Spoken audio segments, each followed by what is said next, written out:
Good evening and welcome, and thank you for joining, whether you're joining live or joining the recording after the fact. Grateful for you taking the time out of your busy weeks and schedules to be able to work on your finances, work on your money, your mindset, the skill set, everything that you're working on as we are all on this path trying to improve our financial situations. I'm Brian Halverson. I am the principal coach and founder of Be Money Strong, and I'm excited for the topics that we're going to cover this evening.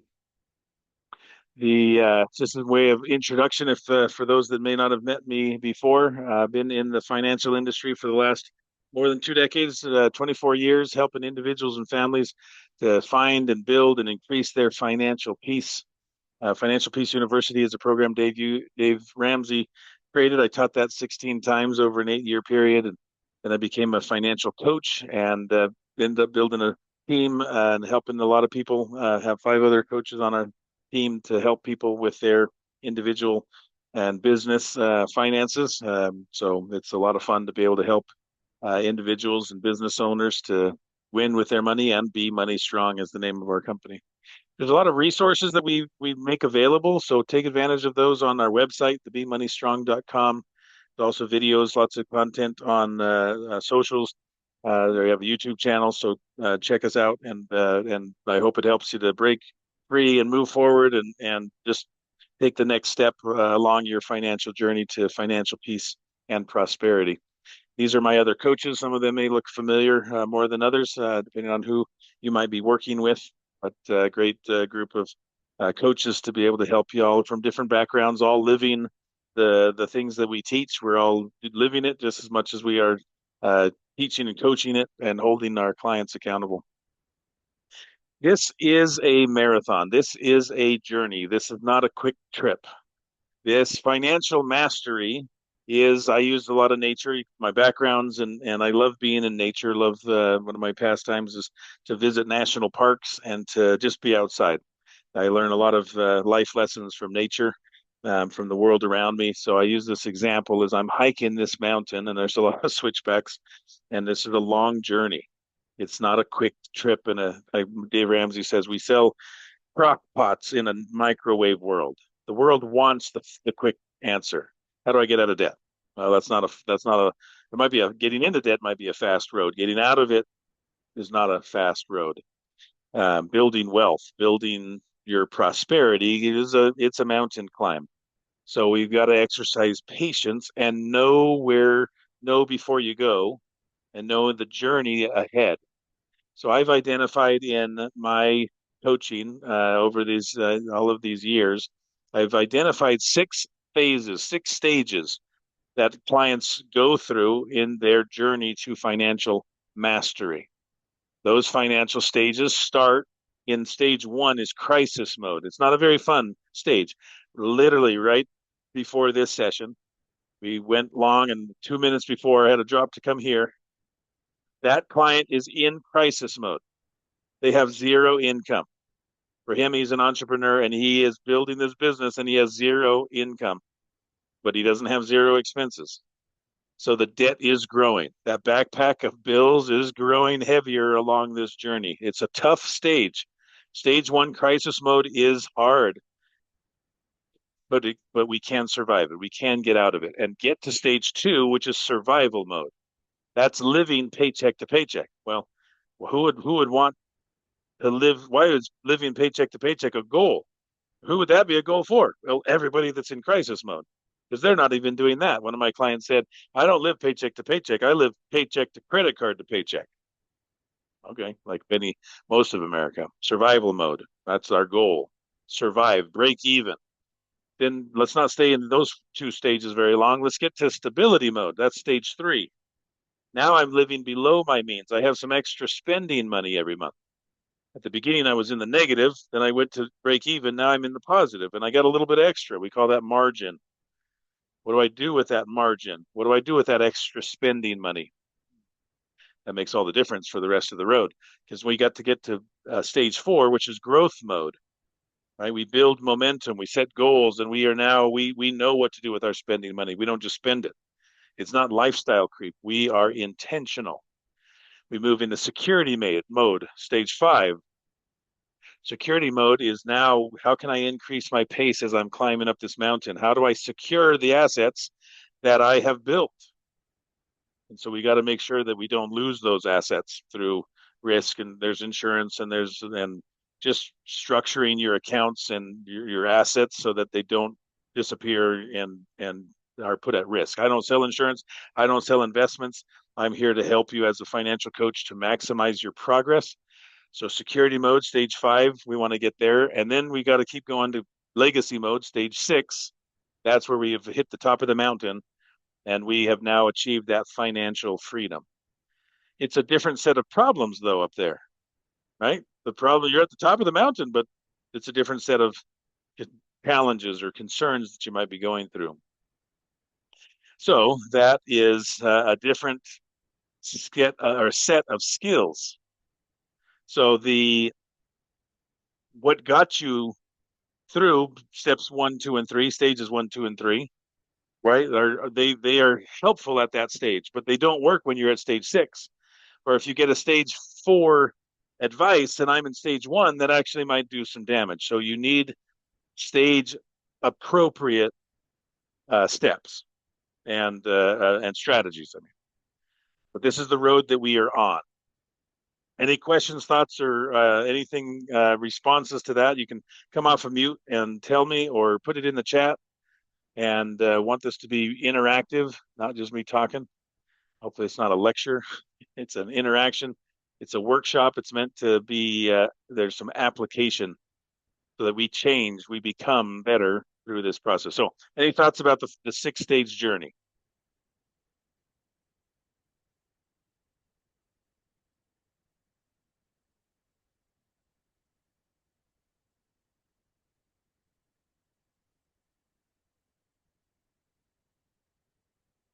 If not, you can put it in the chat, or we'll keep going. The steps that help us to get through those 6 stages. These are my 10 steps to financial success. These are my order of operations. Where do I start? Based on my 24 years of experience in the financial industry, the very first step that we have to do is create and live a budget. Without a budget, without a plan, life isn't as we get what we get, and it seems like it's an accident. This happens, and sometimes it's a happy accident, and sometimes it's not so much of a happy accident. So live intentionally, live on purpose, and create and live a budget so you can tell your money where to go instead of wonder where it went. Step 2 is to optimize your bank accounts. The number of accounts, the type of accounts, there's a strategy there. So the bank accounts are working for you and you're not fighting your money. And I've talked to people and my clients that have just over time had the creep of life. And all of a sudden they've got 8 different accounts at 3 different banks and they don't know where their money is. So we've got to optimize those bank accounts, high yield savings accounts, optimizing the interest rates and maximizing the organization of your accounts. Step 3 is to manage those risks. Get insurance, diversify, wills, trusts, ID theft protection, those things. We just need to make sure that we are stable so we can work through the rest of the steps. Step 4 is to save for your highest deductible, at least $1,000, just to take the edge off. So if there's a small emergency, I can cover the home deductible or the car deductible or the dentist bill or the flat tire. At least $1,000. Don't go too high. That's step 6. We just need enough to take the edge off so we can plow in on step 5, get out of debt. All non-mortgage debt. Our sole focus, get out of debt, except for the house. Step 6, the house comes later. Step 6, we're going to save for larger emergencies. We want to put 25% into a high yield, 25% of your income. We want to be saving for the high yield or in a high yield savings account for larger emergencies.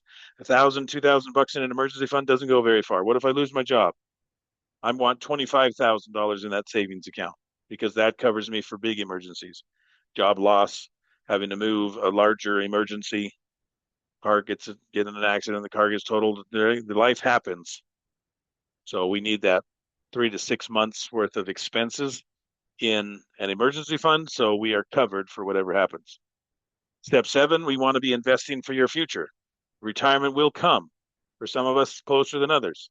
But we've got to make sure that we are investing, putting money away, at least 15% into your retirement. Step 8 is to help kids pay for their future education and get them started on their life, if that's applicable, if you have kids. If not, go to number 9, pay off your house. Step 10, be a good steward and live your dream life. We're going to talk a little bit about that. And is my dream life only in step 10? That's what we're going to talk about tonight. How do I balance the future with the present? Well, first we got to take care of the past. That's the step 5, is paying off the past. But how do I live along the way? How do I balance future and present? That's our topic tonight. But before we keep moving, any thoughts and questions, comments about the 10 steps to your financial success? Feel free to put it in the chat or come off of mute.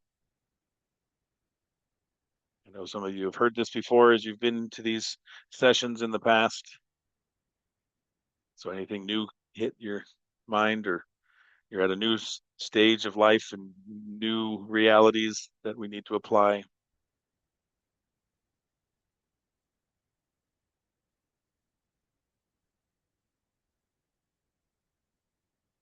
One question that I often get is, what if I'm not paying for a house? I don't have a house. I rent. When would I buy a house so that in step 9 I can pay it off? So buying the house, we would insert between 6 and 7. So 6.5 would be to buy the house. Why? Because buying a house is not an emergency. And we often have emergencies when you do or you don't have a house. And housing is there's always something to fix and expenses. And so we would want to make sure you have your 3 to 6 months of expenses saved up, then work on buying the house, build your down payment. So building a down payment and buying the house would be step 6.5.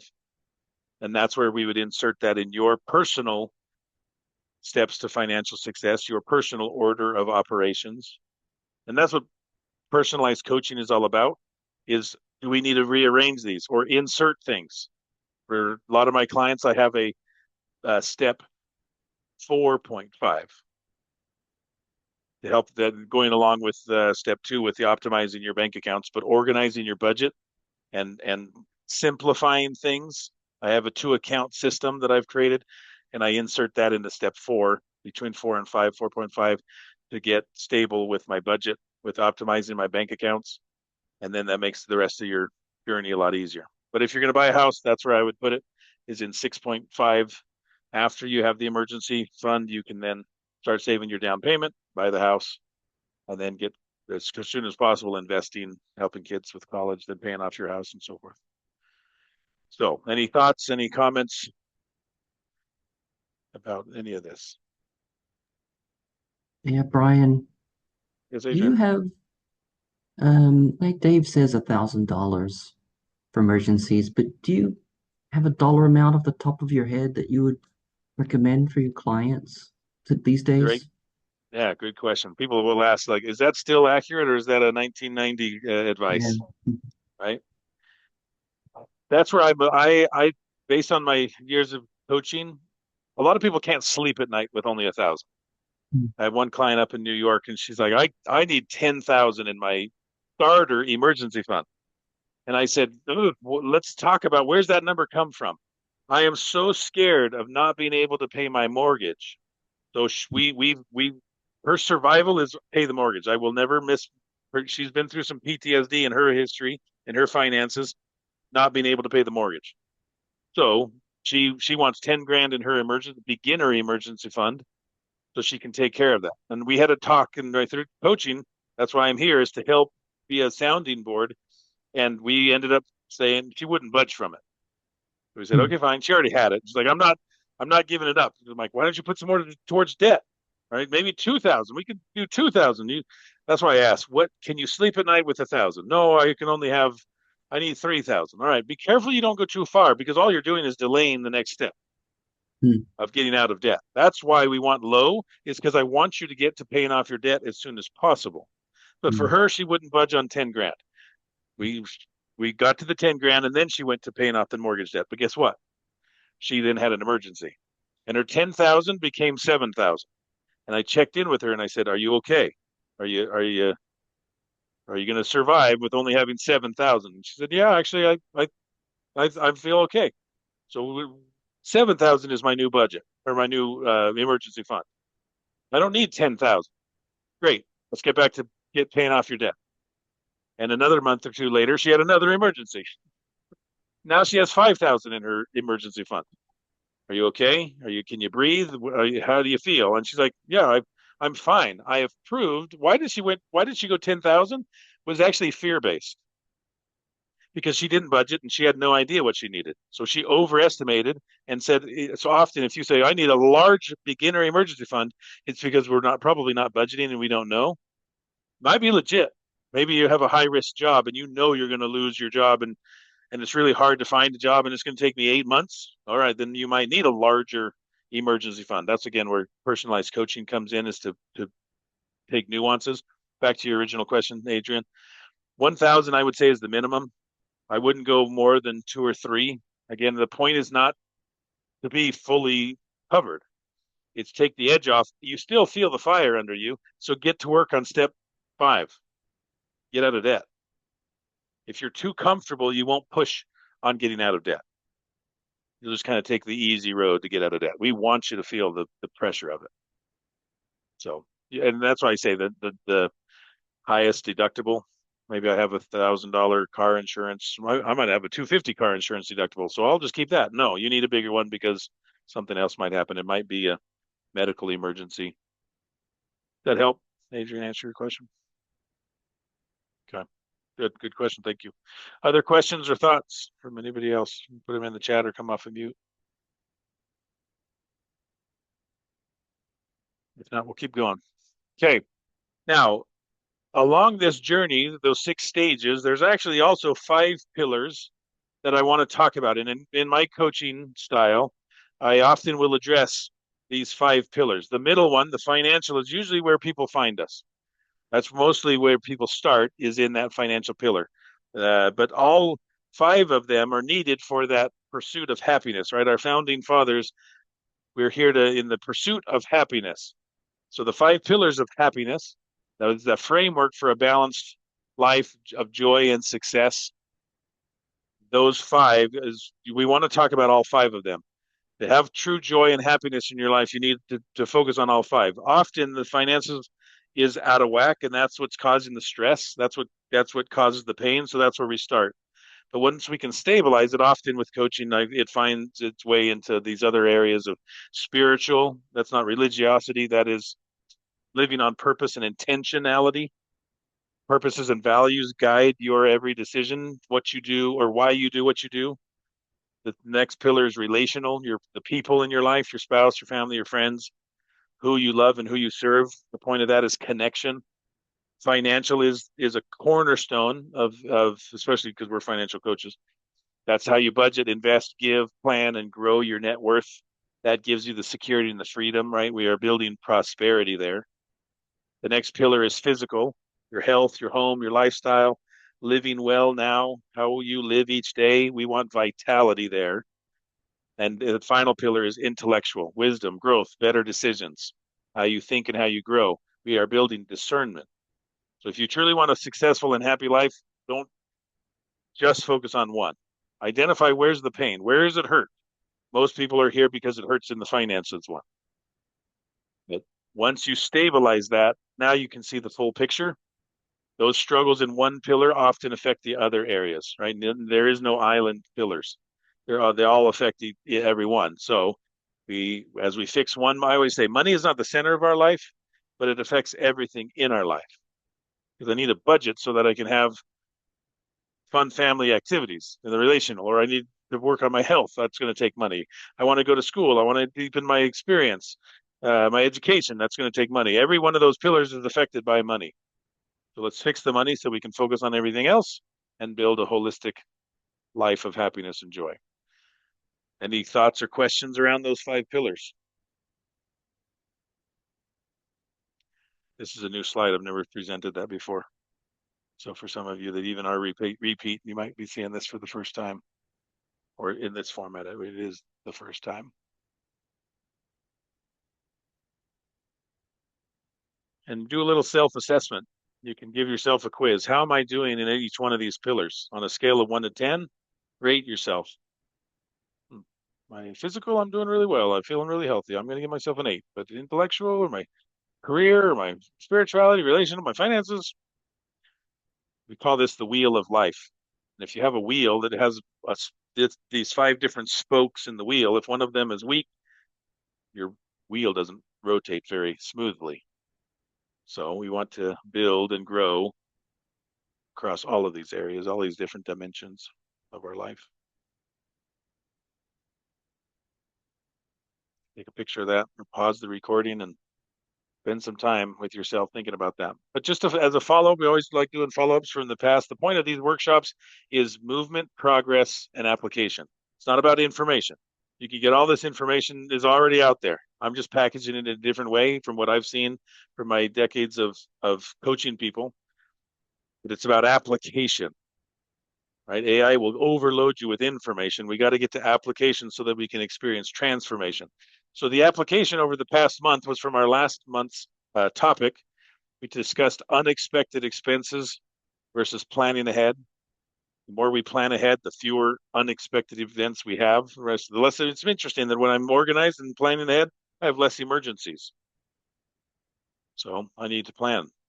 That Amazon month, the Amazon Prime annual subscription, car registration, those aren't unexpected expenses. Christmas, not an unexpected expense. It comes every December. We just need to plan ahead and do better at organization. So, what did you try out over this last month? What did you apply, or how did you apply what you learned? If you were here last month, what did you do as a result of attending last month's Money Mastery workshop? And if you weren't here, think about what successes or wins have you had over the past month. Celebration is the quickest road to progress and success because what we celebrate, we repeat. So even as bad as sometimes life can be and as stressful, like my last client, right? No income and has expenses and trying to build a business, high stress, there's still opportunity to celebrate. And the more you celebrate, the more you repeat those good behaviors. The part of an abundant mindset. So what is going well for you? So come off of mute, put it in the chat, celebrate a win with us.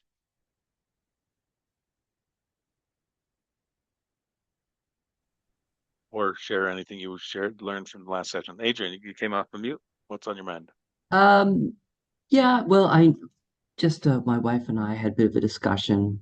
Uh, she's got some big dental work needed. She's needed it for years, and she's just been procrastinating, but it's coming up. And so we talked about it, and instead of maybe taking the money out of the bank, we're going to see, and they'll probably do it, but give us a 0% interest loan. So instead of us taking, I don't know what I'm just going to say $10,000.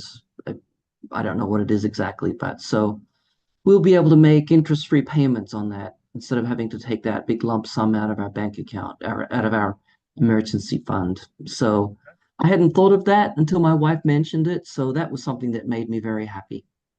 All right. And it's 0% for It would uh, be, because she's done the invisible. Well, I know that the children, they went through their braces and they had 0% interest on their teeth, and then my wife's had Invisalign and that was 0% interest. So now this has got to is be confirmed, but we got yeah. a strong feeling it'll probably Yeah, be. be careful with that. My advice as a coach is if it's through the financing with the company, then they're making the money on nothing is free. I'll say it this way. So where's the money? It's free interest. So where's the money? For them floating it, it's in the price of the event, right? You get a cash deal, it's a 2,000. You want 0% financing, it's only 2,500. Yeah. It's like, Okay. it's not free. That's 0%. It's not interest, but it just raised my cost. And that's what come to mind when you said like the bank is giving it. Like, why would the bank give you a 0%? Why does the car dealership give you 0% for 72 months? Because it's in the price of the car. So that watch that. Check and see if they have a cash price. Because I like the thought, like, hey, I can. What's your what I? I'm putting words in your mouth. Just listening to the situation. I'm going back into debt, but it's 0%. So get off my back, Brian. I have the money in my emergency fund. I could use the cash, but that makes me feel a little worried. It's not an emergency either, right? I could. save up for it, delay it. Yeah. Well, it's been delayed for years. Well, then I could use my cash for it, but then that puts me in more risk because what happens if I have a real emergency? Yeah. I get hear that all the time. I'm not using my emergency fund. I'll go use my credit card. I'm like, why? You have the emergency fund. Well, I know what it took to build it, and I don't want to have to use it. So I would rather make payments to the creditor instead of pay myself back. I am responsible, and I need that forced discipline. That's why debt is so uh it keeps people like people that's their it actually becomes their comfort zone. Mm. Often debt becomes their comfort zone because it's regular, it's routine. I just get a bill, I pay it. It takes no discipline. It Mm. just takes responsibility. But me building an emergency fund, that's hard because nobody's making me do it. That takes discipline. Yeah. And I'm so easy to ignore and I'll pay it next month, right? Creditors don't let me pay it next month. But me paying saving for me, I'll do it next month. Mm. So watch that. We'll see. So I would be interested to see what is the cash price versus what's the 0% financing cost. And even though you're not paying any interest, you might be paying it in the principal, a higher principal. That's something to Okay. think about. But thanks for bringing that up.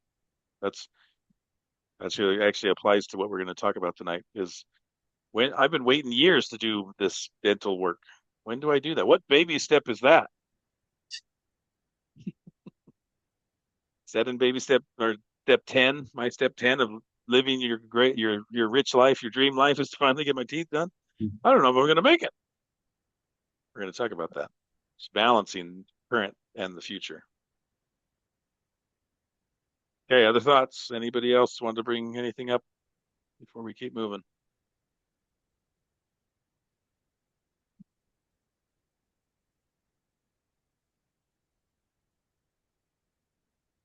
I think Right? too, Brian, Yeah. Go ahead, Adrian. I'm always thinking ahead to, but I have two teenage drivers now.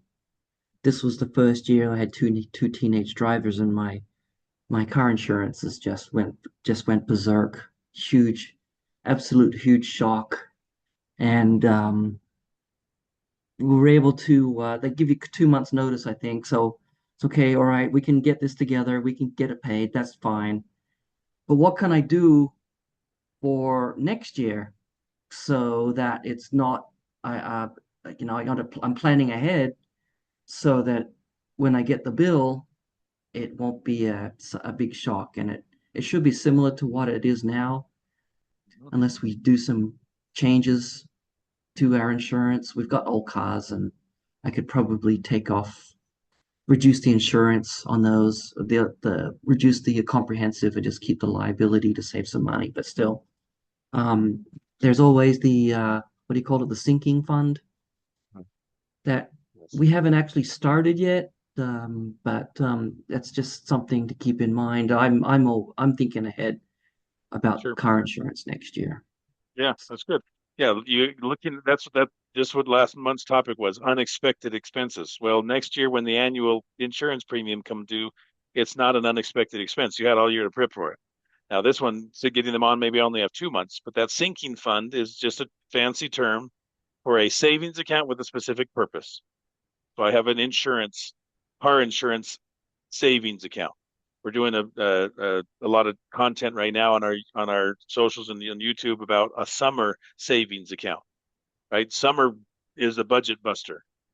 All the progress that you made during the spring can evaporate during June, July, and August because everything's more expensive because we're doing more things. We're driving more, so gas goes up. We're eating more, we're traveling more, we're doing fun things. So if you're using your January budget for June, you're going to have a frustrating month. We got to redo the budget for June, July, and August. We got to prep for it. So that sinking fund, the summer sinking fund, the summer savings account, or for you, it's the car insurance savings account. Every month you put some money away for that. So next month it's not a kick in the teeth. So you take your annual amount, you divide it by how many months you have until it's due. That's how much you need to save every single month. Then when it comes due, it's paid with cash. No stress, no interest, and no principal bloat, Yeah. right? Because you were ready this time. So yeah, that's What baby step is that? It's part of the budget, right? Step zero, step one, right, is to create and live a budget. So yeah, I'm glad that you're looking ahead. And again, great segues because that's what we're going to be talking about in tonight is how do I balance the present with the future? And I've had several clients in my one-on-one coachings this month who have said this, that it just feels like it's this never-ending treadmill. The goalpost keeps moving. And I got to this step, but there's another one after it. And then there I get to that, and then there's another one after that, right? On the one side, it's a good thing. It's called goal stacking. And without those steps, you flounder because you don't know what to do. I got out of debt. Now what? I got my $1,000. Now what? I guess I'll just go and hang out. No, we need progress and we need to be focusing on that to keep us engaged. Goal stacking is a psychological success principle. But then on the flip side, right, any strength can become a weakness if overutilized. And it just feels like this is a never-ending hamster wheel and the goalposts keep moving. So that's what I want to address in tonight. This session is specifically if you're in growth mode, stage four, you're out of debt and you have your emergency fund, this is the topic for you. If you're still in those, still take notes and pay attention and review this so back on the social and the content. This is recorded so that we can post it and have it for people to review again. Once you're done paying for the past, right, in those stages one, two, and three, and we have our emergency fund, right, then now it's about balancing. And when do I do the teeth? When do I do the vacation? And how do I avoid feeling like I just can't live until step 10, where I now have achieved the mountaintop? Can I enjoy the journey along the way? Or is it only fun when you're at the top? It has to be fun along the way. Otherwise, you lose momentum. You will disengage with the process, not because the process is bad or insufficient. It's because I lost momentum, lost motivation, lost engagement. And if the goalpost feels like it's always moving, that becomes very dangerous. In the psychology of money, the goalposts moving, I lose my drive. So we're going to talk about that, balancing the present and the past, but after you've already done paid off the past, get out of debt. Not your mortgage, but all your consumer debt, get out of that. And then let's talk about this. So if you're at stage four, you did those hard things. The growth mode, I'm out of debt, right? We fought through every balance. We won. We have our fully funded emergency fund. Out of that 3 to 6 months, we're there. I can sleep better now. And now I'm in that stage four growth mode where I'm working on Dave Ramsey's baby steps 4, 5, and 6 all at the same time. That's again investing, saving for kids' college, and paying off your house. That's baby steps 4, 5, and 6 if you follow Dave Ramsey. Right. So I'm doing the steps. I'm there. But then I hit something that nobody prepared me for or warned me about. How do I balance? The 4, 5, and 6 is very forward thinking. Investing, kids' college, pay off the house, very forward thinking. So when do I live? That goalpost keeps moving. Again, the goal stacking. I got out of debt. I built my emergency fund. I'm now maxing out my 401k. At least 15% of income, gross income, is going towards your retirement. You're funding your kids' college. You're paying off your house. So now you can live. That sounds like a not a very high quality of life along the way. I want you to enjoy the journey and not just focus on the destination. So when the questions the clients are asking, when do I actually get to enjoy this? I've done everything right and it feels like it's never enough. Have you ever felt that as you're working through your finances? Every month it starts over. When's the month I don't have the budget? I've had clients say, I can't wait till I get to the summit and baby step 7 or step 10 and I don't have the budget. And I have to pop that bubble of fantasy thinking that even millionaires budget, even retirees especially have to budget. You'll always be budgeting. So how do I have fun along the way? Is that an oxymoron or what? Having fun budgeting? Ugh. If you do it right, it can be. Okay. Here's 2 real clients. This came out of the real sessions from this month, very recent on the content for these. People ask, like, where do you come up with the content for the workshops from my clients? So 2 sessions in this past month, Jaron and Amber and Tyler and Susan. real cases. I just changed the names to protect the clients, the identity. But this first one on the left, Jaron and Amber, they've done great. They paid off $25,000 home renovation loan ahead of schedule that they had borrowed from their mom. Their total debt snowball was $97,000 in 1 year. They were hustling, both working, doing side jobs, buying, doing rental cars. They were doing lots of things, just trying to hustle to get that $97,000. It doesn't don't recommend it for everybody, but this family, they were entrepreneurs and they made it happen. They're even willing to put their boat on the line. So he's selling his boat. It's listed this last month. They just listed it. Selling the boat to fund their seasonality fund, and then they want to build their emergency fund. Now, what the heck's a seasonality fund in their business? It's up and down based on the income, based on the weather. And so they know during certain times of the year, things are tight, and they'll go from a $12,000 income to an $8,000 income, and it's tight, and they're not very happy at that time. And it's not an emergency. You knew it was coming. So here's another example, Adrian, of a sinking fund. It's seasonality because every spring, you know, your income goes down because the work goes down. So you need $10,000 in your seasonality fund just to smooth out those months until your income comes back. So they're selling the boat to get that started. Here's the problem. Amber's car is on its last leg, and she's always wanted the Forerunner. That's her dream car. But the problem is she keeps feeling frustrated because every time she thinks she can is about that's the next baby step, it gets pushed and it gets pushed. Get out of debt, then you can get your Forerunner. Oh, never mind. You still got to do your emergency fund. Okay, I'm there. Now what? Now you got to invest. Then she said in our last session, I just feel you guys are ganging up on me and you keep taking away my Forerunner. She's blaming me and her husband. It's our fault that we keep moving the goalposts. Well, we got to take care of the past. And then where do I live? When do I get my Forerunner? The next scenario, Tyler and Susan. They have $900,000 in their retirement savings, right? They're in the stage 4, the growth mode. They just increased their contribution rates to 15%. They built that even without the 15%. They had a $50,000 emergency fund, and they've had a few emergencies over the past couple of months. Car got totaled, dog had a significant medical bills at the vet. They drained it almost. They rebuilt it. Great success for them. But here's the challenge now. The kids are getting older, and they are worried about normal teenager life. And they're like, we want our house to be the safe place where the teenagers come to our house. And they're not out being stupid. So we need to remodel our garage and make it a new family room so that the kids come here. So do we stop the 401k investing? Do we lower it? Do we, how do I get this garage? What do I do? Do I have to wait till step 10 before I can get my garage? The kids are going to be moved out by then. When do I live while I'm preparing for the future? That's their dilemma. So that's what I wanted to bring and talk about with us tonight is how do I balance the future, retirement, paying off the house, sending the kids to college, with the present, I want a dang Forerunner or I want to fix my garage. Where do I put those in the steps? Both families feel that dilemma, balancing what they want now versus what they want in the future. Does that sound familiar? Does anybody else, have you felt that before of when do I get to live? I'm tired of living on beans and rice.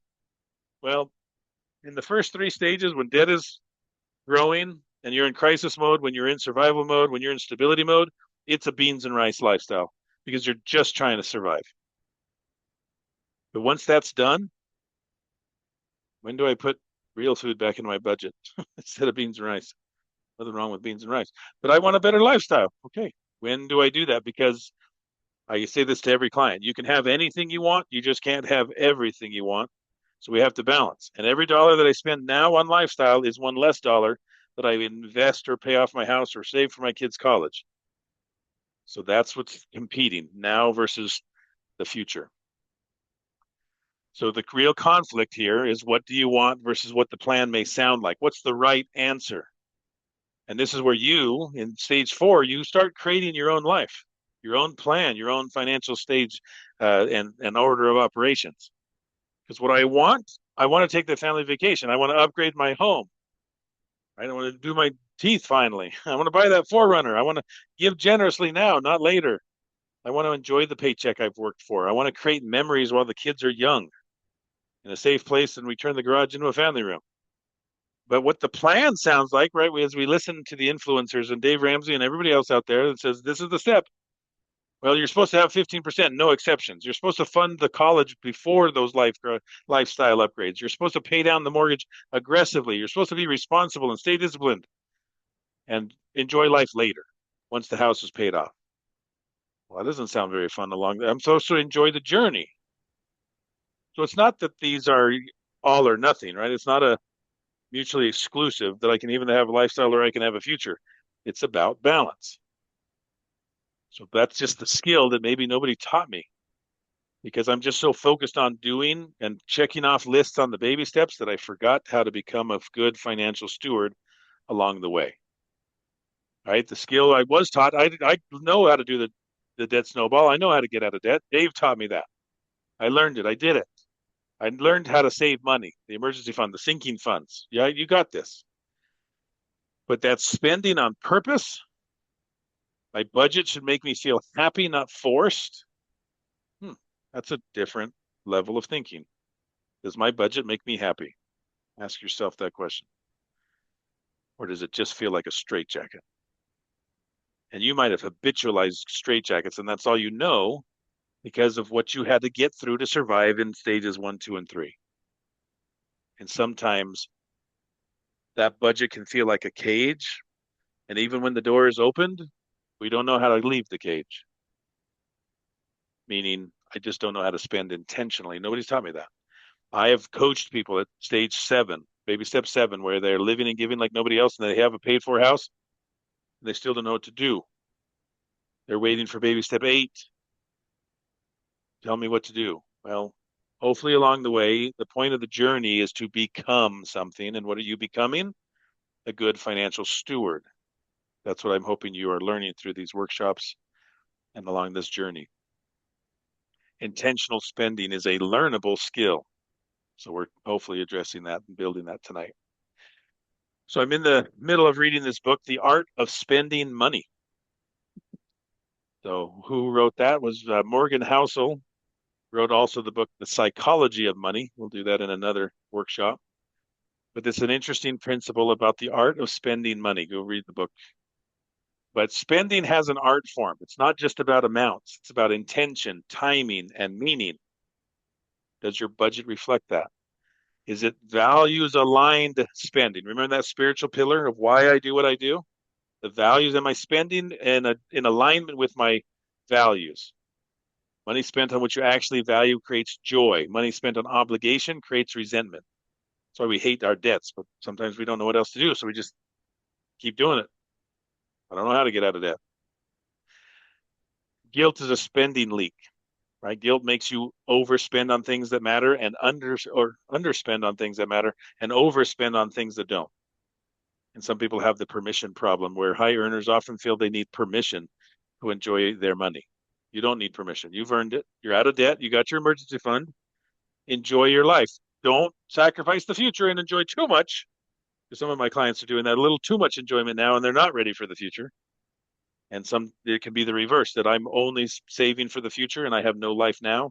What happens when you get to retirement? You still don't know how to spend responsibly, intentionally. So it's a learned skill. Hopefully you're learning that along the way.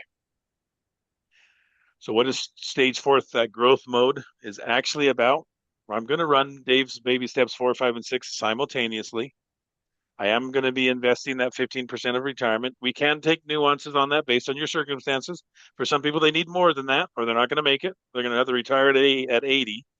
And some people, based on the discipline and their preparation and their goals and needs in retirement, maybe they need less. But I need to be preparing for my future. Nobody else is going to do it for you. I need to be focusing on my kids' education. That might be college, it might be trade school, it might be something. How do I help them to prepare for their future? I have 529 plans or ESAs or educational savings accounts, just putting money away for them to help. The amount is up to you. And I have some clients that want to save 5,000 for their kids, and I have other clients that want 100,000 for those kids.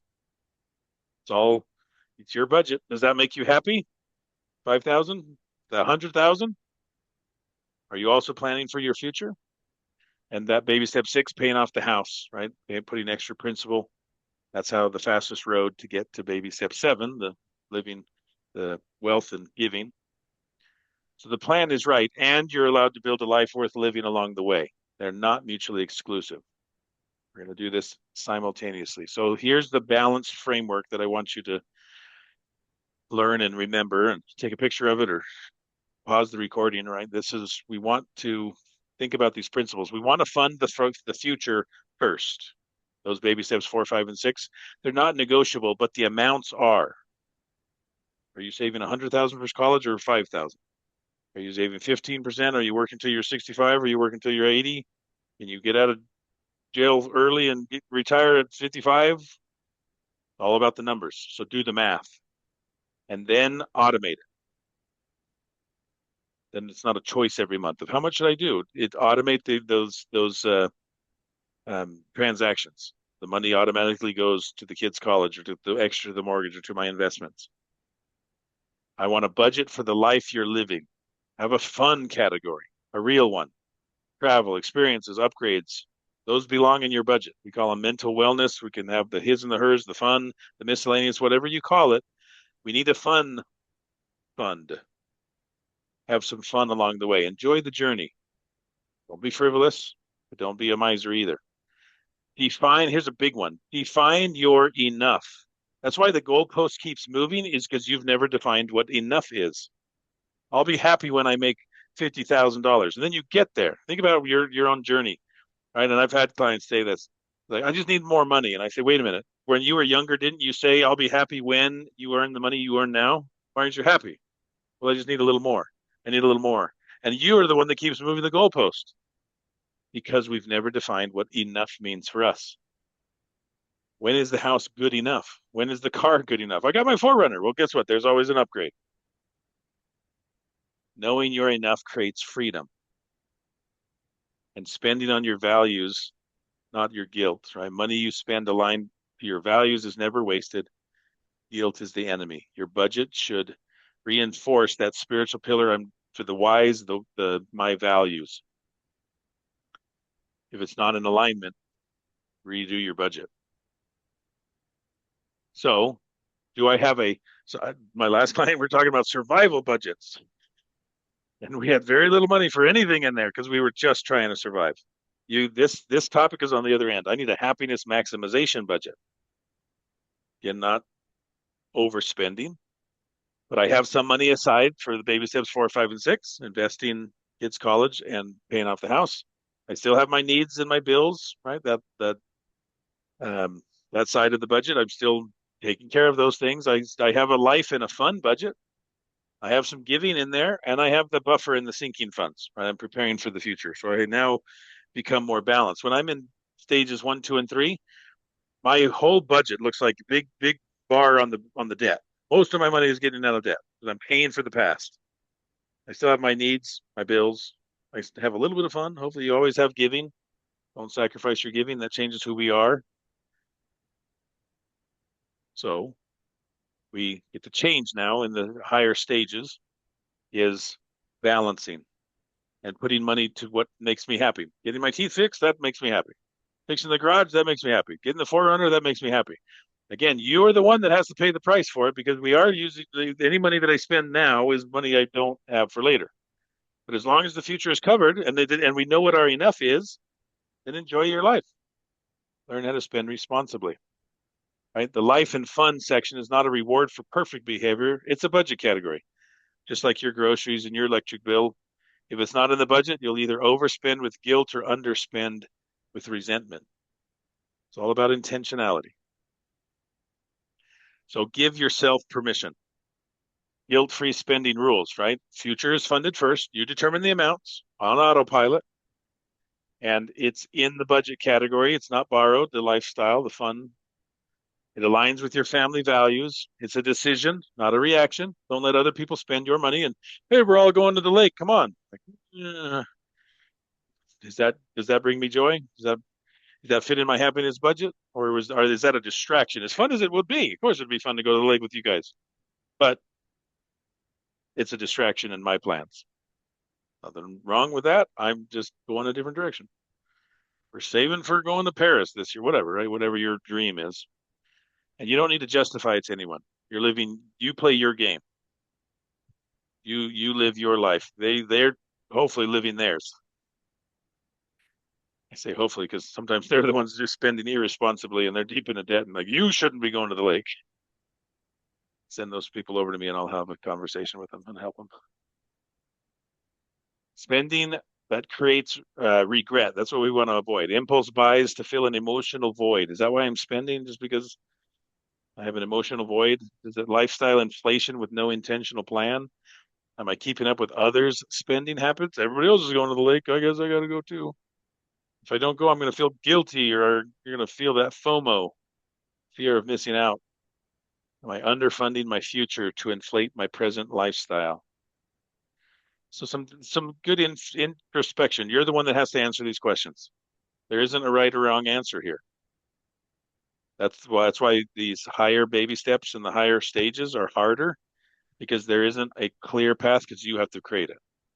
A coach like me, I can help guide you through it and help you to get out the ideas and what's in your heart and in your head. But you're the one that has to live with these consequences. So why does this matter for baby step 7? If you don't learn it now, baby step 7 won't feel like freedom. It's supposed to be the ultimate level. I'm at the pinnacle, but I'm still stuck because I don't know how to spend. I don't know how to be a steward of my money. So without this skill, the house is paid off, but now what do? Tell me what to do. I never learned how to spend freely. I feel guilt and anxiety follow every purchase. Baby step 7 feels more like pressure, not freedom. The people really struggle with the blank canvas. They need the dot to dot. I want you to learn how to be an artist so you can paint your own pictures. All right. We miss the whole point of wealth. With the skill of knowing how to spend intentionally, I feel freedom at baby step 7 because it was practiced all along. My spending feels natural, not guilty. There's clear values that guide my every dollar. I'm living that spiritual pillar of guiding my spending is in alignment with my values. Wealth becomes a tool, not a source of stress. Some people resent their wealth. It's interesting from a psychological perspective. They feel guilty. They don't want to be wealthy. They don't know how to manage it. The life in baby step 7 is the life you've already learned. You're learning this along the way. That's whatever stage you're in. Stage 1, stage 6, we want you to learn how to manage that money. So here's 3 questions that can help you to reframe your spending. Ask these questions before any spending decision that triggers guilt or conflict. Number 1, is the future funded? Have I been responsible? Right? Has this month's baby steps 4, 5, and 6 been handled? If yes, then the rest of the money is yours to deploy intentionally. Question 2, does this align with my values? Not society's values, not Instagram's, your family's. And if yes, then spend without apology. And the third question, am I spending or am I reacting? Is this a planned, intentional choice or am I spending from guilt, fear of missing out, or avoidance? So questions or thoughts along the way. I should have checked in earlier. There's a lot of information and I'm doing too much talking. What are your thoughts, reactions to anything we've talked about so far? Uh, yeah, Brian. So, we've uh I'm gonna say this. So we're, living in California, there's probably absolutely no chance we can get our house paid off going into retirement. Uh any in our monthly budget, any monthly money left over went towards paying down the principal on our house. And it was very stressful trying to do that, but I've since realized that the math doesn't work. So I guess could even though our house is not paid off, we probably intend to go into retirement carrying a mortgage, which could that still be considered step 7 instead of 6? Um, that's just as long as it's in the budget. I mean, we've still got we've got principal, interest, tax, and insurance. So the only thing there is principal and interest. So as long as I know what that is. So as long as I know what that's going to be and put that in the budget each month, um, we can just include it in our monthly expenses. Yeah, great question. Can I skip baby step 6 and not pay off the house? Can I be in living and giving like nobody else?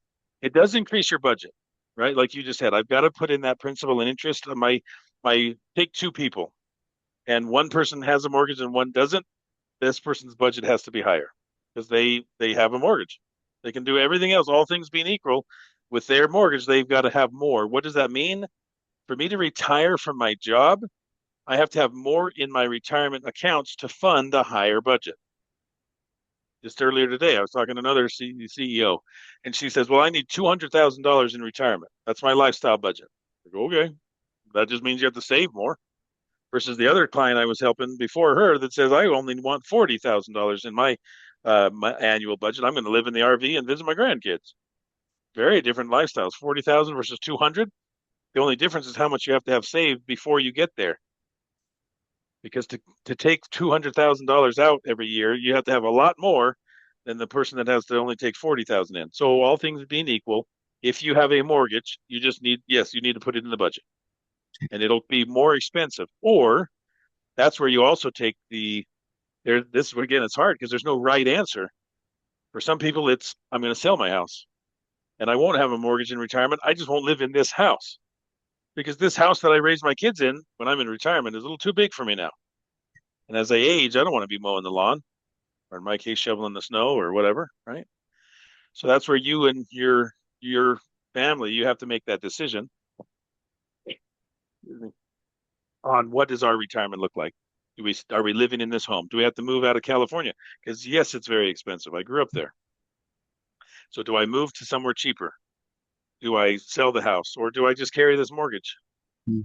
You're the only one that will have to live with this consequence. So that's why it's that we have to just slow down and think about it and accept the consequences. We're going to be living in this home. We'll have a mortgage. I'll be retired. Will I be able to still live like nobody else and give? Well, that mortgage could have gone to giving or it could have been a lifestyle, right? It could have been a trip to your favorite place in the world. So you'll have to live those consequences. But yeah, like you said, the math is it's going to be a long time before, if I have to pay the house up before I retire, I'm never going to, I'm probably be working until I'm 85. So that's the hard part. Or do I stay in California and do I downsize and not pay this house off, but I pay the next house off? Is it helping? Yeah, no, good. Thank you. Think about. Yeah, there's not a clear answer. That's just hard, but I can help you with questions to guide your thoughts so that you can come up with the answer to say, I think for us, this is what we're going to do. That's what the book, The Artist Spending is about, is you spending according to your plan. Is Okay. somebody else telling you how to spend your money? It's like, what do they know? I might hate myself or hate my life living somebody else's plan because they say I can't live until I get to some arbitrary their goalpost. It Yeah. should I mean, being followers of Dave, it was, oh, you must pay off your house. You've got to pay that off. That's in one of the steps. But you get to a point where you realize, okay, well, no, no, I don't want to work till I'm 67. Uh, I want to finish a little bit earlier while I'm still in good health. And I mean, for Evan and Stacy, Brian knows this, but I got laid off. And so right now, I don't know whether I'm unemployed or retired. I'm still trying to get that sorted out. But we had where am already, I? yeah, we had already decided, well, okay, paying off the house doesn't make financial sense. That money is better off going towards investing for retirement. So I guess in a small way, we were already sort of planning on this emergency anyway. Yeah, the Dave Ramsey baby steps to plan works, right? That's it's based off of millionaires and the biggest millionaire study. So millionaires have paid for houses, right? They don't Yeah. carry a mortgage into retirement. So am I going to try to follow that crowd or am I going to try to create my own path? And again, you'll live with that consequence. So it mathematically, if you have a mortgage, your life is more expensive. You can't do as many things because you already have that X amount of money earmarked already for the mortgage, and that's where you have to make the hard decisions to say, well, do I move to somewhere else that's Yeah. cheaper and I could have a paid for house? I can use the equity in my house to buy a house for cash. I live in Utah. We have a lot of Californians that sell their house for and then they buy it here for cash because it's different lifestyle, different housing markets. So that's again, you'll have to make that decision. Are you more comfortable? I want to live here and not have as much money to go as far because I have a mortgage, or do I want to move and have more money to go? I've had clients that say, I'm going to move and retire to Mexico because it's cheaper. Hmm. Okay. You can go a lot farther in your retirement dollars living in another country than the United States. Yeah. There's pros and cons to that. Do you speak Spanish? So that's everybody you have. That's what this is a harder lesson because it's not so cut and dried like baby step two, get out of debt. There's a right answer. Don't have any lifestyle, get out of debt. Even that's a little too far because people need a lifestyle along the way. Otherwise, they disengage with the process. But when you can embed flexibility and your own plan, now you're living, that's where you get the happiness budget because it's your plan. You engage more with it and you'll live the consequences of that. Is that helping? Yeah. Did you bring up other questions, Stacey or Evan? Any other questions or thoughts?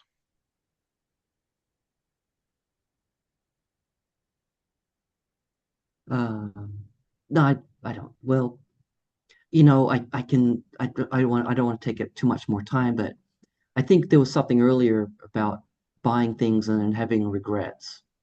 Hmm. And I'm kind of a victim of that because I'm a person who's, what do you call it, the spreadsheet nerd, and I have trouble spending money. And this is going to be a good book for me to read. So, fortunately, I have a wife that helps me spend money, but I like my dirt bikes. And after I buy them, there's regret. My God, why did I spend so much money on this? Like, this is so unfair. I get to, but after you go for a good ride, oh my God, it was like the most beautiful, the most wonderful thing in the world. It's reward is high, but still, I just have regrets when I spend money. But I'm gonna, I'm gonna buy that book and read it. And often that regret comes because we're habitualized in survival mode in the first three stages. Get out of debt and build your emergency fund, right? And I don't have any business spending. No, you're okay. You've paid for the past. You've prepared for the future. Now it's time to enjoy the journey along the way. And anything can be done to excess and extravagance, and that's where the regret comes from. And but if you've never learned how to spend, any amount can cause regret. So it's about balance. So your action steps this week. Again, And this program is always about, yeah, Evan. I guess quick, you know, point off of that, or like, uh, I guess thinks maybe something personally deal with along those lines, but you know, following the Ramsey principles and uh, baby steps, and then is it it's not necessarily going to make or break me financially spending said money on vacations or toys or hobbies. Um, but is it more like, oh, well, should I have spent, you know, that couple of $1,000 and instead of, spending it on, something I didn't really necessarily need, but provided me joy or, excitement or entertainment value versus like, investing it or putting it towards the house to pay it off early because, I haven't necessarily achieved that. So like, not fully being at baby step 7, is that more of like, that regret or feeling that, you feel from spending, like misallocation of the spending, I guess, versus, Sure. Yeah. um, because I don't know, that's something that sometimes, uh, think about too. Is like, oh, well, did I really, you know, did we really need to go out to that fancy meal versus, medium fancy and, oh, I could have spent, 200 bucks versus 500 or whatever. And, all that kind of stacks up. And then at the end of the year, you see what you made versus the Sure. progress or, Yeah. We, amounts you've checked off. And then, even though like, not in debt and, hitting the, you know, saving, interest, 15% and all that stuff. But it's just that kind of question of like, well, could I be doing more to sure. accelerate Yeah. that? Yeah. That, it's, those thoughts are helpful depending on what stage you're in. Like I need to optimize. And am I doing the right thing, or should I do? Was there a better plan out there? Right? Should I have gone out to dinner, or should I put my money towards the debt that I'm in? Now, you're still paying off the last dinner, let alone this dinner. When you're in debt, or you're in this in crisis mode, the debt is growing, or you're trying to get out of debt. So that those earlier stages, right? You're used to feeling that of, did I make the right choice? In these higher stages, when I'm doing well, I'm out of debt, I have my fully funded emergency fund, and everything is going well, there's always going to be that, well, woulda, coulda, shoulda, right? I could have put that money towards investing instead of eating. But did it bring you joy? And can you find satisfaction in that? And instead of saying wanting what you don't have, can you find value and celebrate what you do have? Because even the millionaires could look and say, well, I should have invested instead of going to Hawaii with my family. Like, again, you could say that even if you're a billionaire, because there's always something else that you could have done with your money. So it's about learning contentment, about happiness, and spending intentionally and saying, I could have done so many other things with that money. I chose to do this, but I chose not to do that. So instead of regretting not doing that, again, if you're in a good position and your future is funded, then don't have regrets on the things that you spend. And if it was eating out or going on a trip or whatever, you're the one that is accepting those consequences. Again, don't do it at the sacrifice of the future. That's my only advice to you.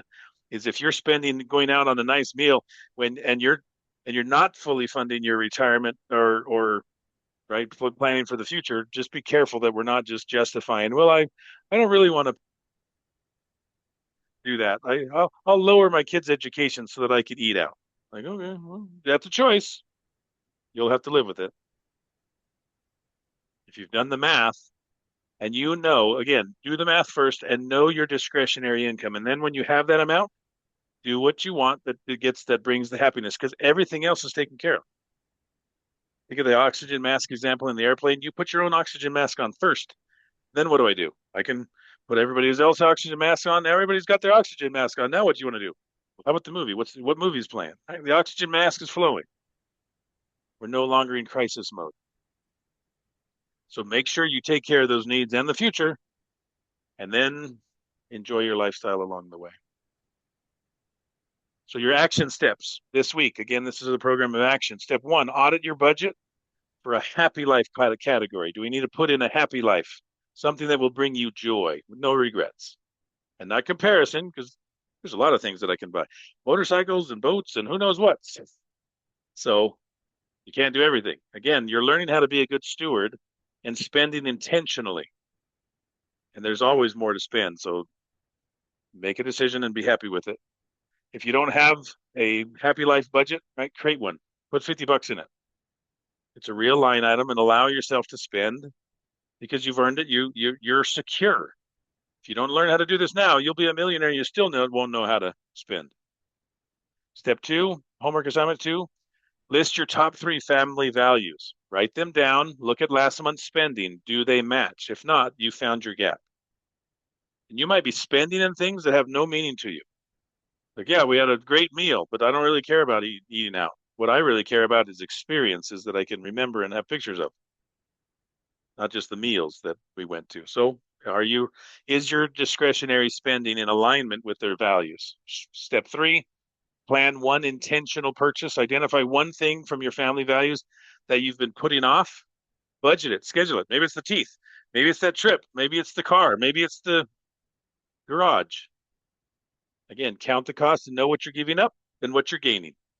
It's always two halves of that equation. And step 4, automate your baby steps 4, 5, and 6 if you haven't already. Make those future not make your future non-negotiable. Set up those auto drafts, auto transfers, and then give yourself permission to live. You'll be ready when the destination. Back to those sinking funds, like Adrian's example, my insurance. I know I'm going to be covered and when that insurance is due in a year. Now that you know that, you have that security. All right, what else can we do with our budget? What else do we want to do? You've been responsible. Now enjoy it. So again, remember, you're not behind. You're just missing a skill that nobody taught you. I need to learn how to spend intentionally. We've hopefully touched on that tonight. Fund your future on autopilot, budget a happy life category and use it. Spend on your values without guilt and practice freedom now so that when you get to baby step 7, it really does feel like freedom and not just a different version of beans and rice. I don't know what to do. Somebody tell me what to do. What's baby step 8? I'm lost. We want you to be good stewards along the way. If I can help reach out. I'd love to connect. That's why I do individual coaching sessions. We have group sessions. We have lots of different programs with myself or any of the other coaches. We're here to help y'all. So reach out. And the link that got you here to this session will also show you the calendar for next month's workshop session. I hope to see you again. Good luck in your journey. And if I can be of assistance to give you that outside opinion and run the math and talk through these scenarios so that you feel secure in your decisions, that's what I'm here for. So thank you for being here. Thank you for sacrificing some of your evening. Thanks for going a little long tonight. I got to jump to my next session, but thank you. And I will see you in our next session. Thank you. Thank you, Brian. Thank you. You're welcome.